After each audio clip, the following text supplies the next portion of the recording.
All right, Rob, let's jump we'll stay with football, but college football. And you've been on this train for a while that Jim Harbaugh needs to go to the NFL. Now he's strike while the iron's hot. We talked about it the other day when Bruce Feldman, our former colleague, both at ESPN and at Fox, right, he wrote that there's some that believe that Harbaugh is definitely considering jumping to the NFL. And then today, story comes out, Sam Webb of the Michigan Insider, he spoke and he's to plugged the father. In. That brother's plugged in up there. And this is not like, these are on the record quotes, Rob. So Larry Clemens, who's the father of a 4-star wide receiver, Darius Clemens. So Darius is a senior in high school, being recruited by the University of Michigan. And one thing that the father did, they apparently they're Christians. He had Harbaugh speak to his pastor. And one thing, give the pastor some credit. He asked Harbaugh about the chatter that he might go to the NFL. And Harbaugh couldn't lie to the pastor. He might have felt right. He must have felt like, and maybe hopefully he would have told the truth to the recruit and his dad as well. But he didn't lie to the pastor. And he said that it's a possibility. He said it's a possibility but the pastor, that he's considering jumping to the NFL. But the pastor, when you say something to a pastor in confidence, should he go out and report that? I just feel kind of weird.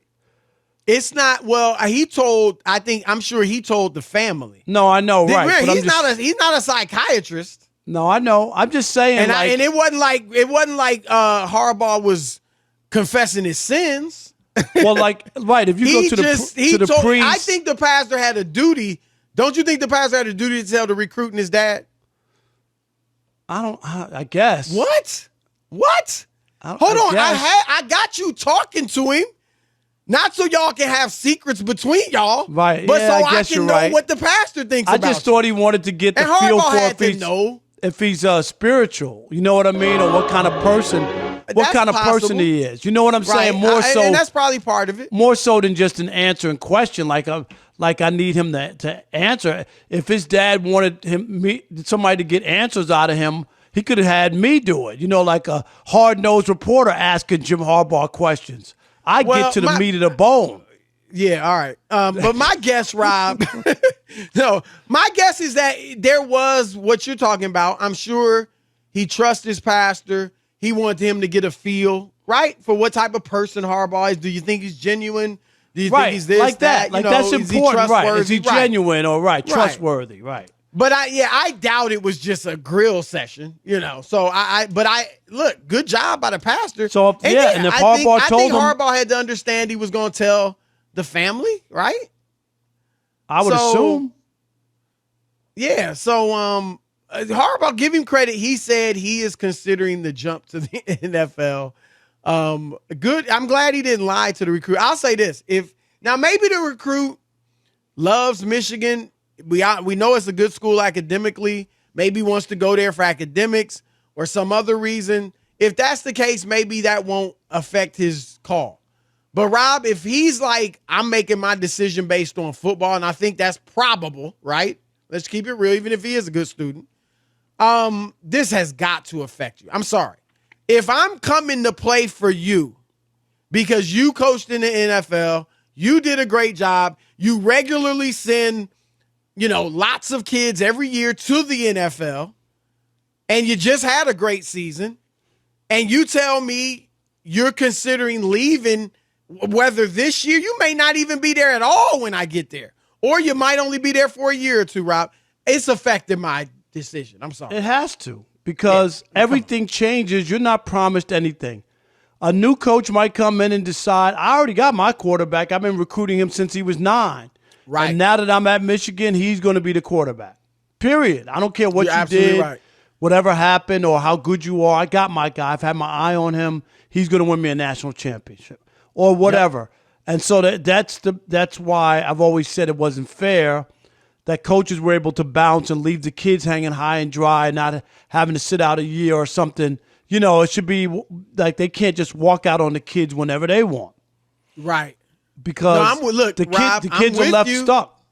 And we just saw an example in Oklahoma, the great young quarterback Caleb Williams.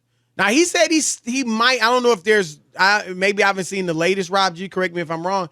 He said he might still stay at Oklahoma, but he's entering the transfer portal and open to going elsewhere. And I think that's good. His coach he went there to play for freaking Lincoln Riley. Right. He's now at USC. And now and Riley and Rob, I'm sorry. These coaches, administrators, fans, whatever you want to call them, who are sitting there complaining, shouting to the high heavens about the kids, that the chaos has ensued and kids can go wherever they want. Well, it's amazing you don't have a problem with a coach breaking a contract and leaving kids that he told he would be there for 4 years.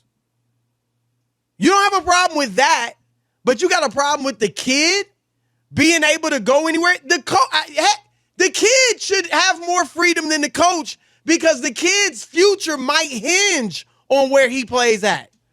The coach is secure. He can stay where he's at under contract, or if he's getting offers elsewhere, he can go there. His livelihood is set. The kid, if I'm in a position like Spencer Rattler, who they benched for Caleb Williams, right? If he stays at Oklahoma, he's got no shot at getting to the NFL most likely.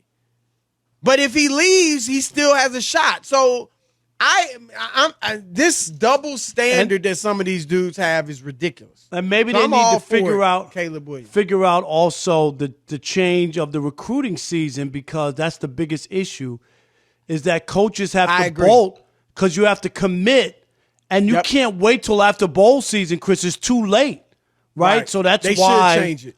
Right. That's why guys leave. They won't even coach in the bowl game. Exactly. That's why they leave, because if you don't, then you miss out on the whole recruiting class. So it's a year wasted. Yep. Now, did you see this? Speaking of Caleb Williams, and you know this guy, Charlie Batch. Mm-hmm. See Batch? I covered Charlie Batch. He offered Caleb Williams, Rob, this is a story, $1 million to transfer to Eastern Michigan. Did he really? You know, it's NIL, in name, image, likeness. Yeah. I'm sorry.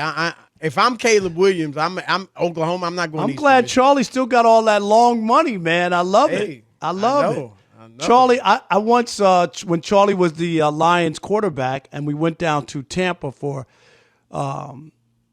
like a training session. Remember, they'd have the off-season training. Right. And Wayne Fonts, the coach, was from Tampa. So the training session would be down in Tampa. So we went down. I went down there to do some stories, and I think it might have been, or maybe it was during spring training or something, and the Tigers were down there or something playing a game. And so Charlie Batch and I went to the game together and were sitting behind home plate, and they put us on, like us sitting there talking during the game. So it just was funny. Yeah. Quarterback and the columnists, and they're talking about us on the game. But for Charlie to come out of his pocket for $1 million, that's pretty steep. I know he's not. Well, going he to works for Game Above Capital. Apparently, that's who. Oh, is that what they're? Okay, yeah. But Rob, I'm going to push back on this. This notion that Harbaugh's job at Michigan is finished, and you heard me say it the other night, and I'm doubling down. It's not finished. You had a great year, outstanding year, even though they got hammered in the college football playoff semifinal. You finished in the top 4. You'll probably be the 3rd ranked team in the country when it's all said and done. Great job. Bravo. But if next year you go 9-4 and don't win the Big Ten and get hammered by Ohio State and finish 15th in the country, you've taken a step back. And now you're where you were 2-3 years ago. The job, and I'm not going to sit here and say he's got to win a national championship. They've never won. They won one that they shared in 1997, right? Right, with Nebraska. But what I will say, Rob, is you got to be like in the discussion for the playoff pretty much every year. That's when your job, like Ohio State, Rob, they just had a down year. They'll be but back. We all know, right? They'll exactly. be back. We have no questions that they're going to be back. Next year, they'll be right there in the discussion to make the playoff. That's what Harbaugh's got to get Michigan to. And until he does that, I think he should stay there before it bolts into the NFL. Yeah, I just think this is, if you want to go back to the NFL, like, and leave your hometown. I know he's not from Ann Arbor, but he grew up there. Right. He's from Toledo, but he grew up in Ann Arbor, played for Bo, all the stuff. Everything they wanted from him was for him to get them relevant and get them to the college football playoff. He did that, Chris. He did that, and he beat Ohio State. So all I'm saying is, if you walk out now, the feeling about Jim Harbaugh in Ann Arbor is a good feeling. Would you agree with that? Like, would they feel good about him? Because he didn't leave for another college. He went to the pros. Yeah, they feel good about you. But, Rob, you know the job's not done. They could easily fall right off next year with or without Harbaugh. That's all I'm saying. Yeah, of course. He's leaving on a high note. But it's not 5 years of a high note. It's 1 year of a high note. Now, I've defended him. He wasn't horrible, obviously, his first 7 years. They were relevant. They were in the top 15 program. But I'm not sitting there. I'll tell you this, Rob, if he leaves, I'm not sitting there like, oh, my, man, the Harbaugh years. No, oh, my, you know what I'm saying? It would be the Harbaugh year. Right, the Harbaugh year. And, like, he's no Bo Schembechler yet. And I know Schembechler was there much longer. Right. But I'm saying, right? He wouldn't be on that level.